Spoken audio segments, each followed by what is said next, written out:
Ačiū, kad atėjote į protestą prieš delfinų skerdynės Beidži mieste Japonijoje. Protestą organizuoja Asociacija už gyvūnų teisės. Dabar norėčiau visus paprašyti tylos minutę pagerbti nužudytus delfinus Beidži mieste.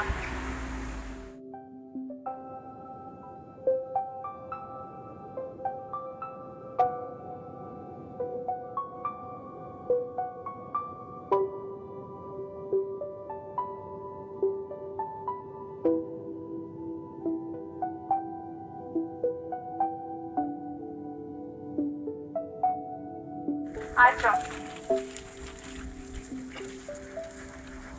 Na, o kadangi iš ambasados kol kas nieko nesulaukėme, ambasados sienos yra labai storos, jie turi langus, galbūt mus mato, bet reikia, kad jie ir mus išgirsta, ar ne?